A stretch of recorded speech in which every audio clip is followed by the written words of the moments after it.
For more, we're also joined now by Homayoun Falakshahi, oil and gas equity analyst at Kpler. First off, thank you so much for joining us this morning. And how do you see this debate at the moment unfolding? Does it seem like Abu Dhabi has the stronger hand here and can get some of these baseline changes that they want? Hi, and thanks for having me. I think the fact that the UAE is doing now, it came as a big surprise, first of all, last Friday. But I think it was a very calculated move, and it's the fact that Abu Dhabi or the UAE signed up to a deal back in April 2020, to which it doesn't feel comfortable anymore. And that's because, if you remember well, back in April 2020, you had that huge price crash. So there was a bit of a sense of urgency. In the meantime, in the past 2-3 years, what happened is that the UAE has increased its production capacity quite significantly, while most members of OPEC Plus have seen their production capacity remain stable. So the UAE has a point in saying that it is keeping idle most of its, a big chunk of its production capacity, what is not the case for others.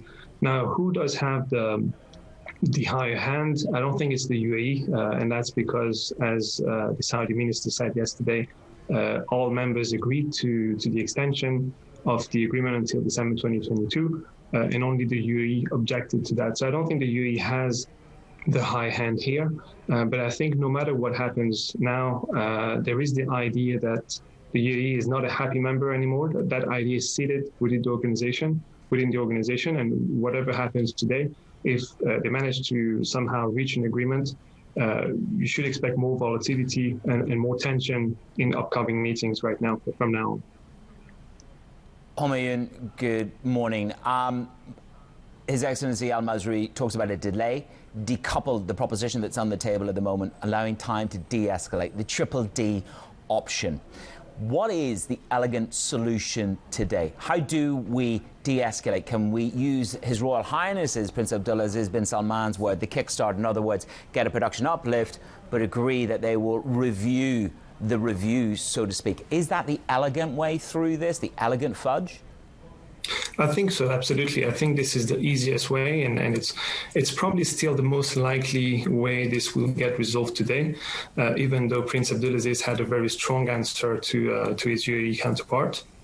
I think what OPEC Plus today is going to do is that they could insist on the fact that if they don't reach an agreement, they would lose credibility by a lot in this market. And this is what the OPEC Plus managed to build again over the past 15 months now, with the fact that you have the Delta variant spreading very rapidly in some of the biggest economies in the world. I think the organization is likely to remain very cautious. And so I don't think that the idea that we don't see production cuts, an easing of cuts between August and December not happen. I don't think that this is likely yet. But that rift between Saudi and the UAE and Abu Dhabi, I think it's more indicative of a growing competition between the two countries, and it will be more and more complicated to resolve. And in regards to today's meeting, everything can happen. I think OPEC Plus has managed to surprise the market many different times in the past, but at the end, normally they have managed to reach a consensus. So if those seeds of discontent are now sown, if that's clear that is present in OPEC from here on out, what does that mean for the price of oil? Do you see, for example, triple digits on oil as some others have predicted?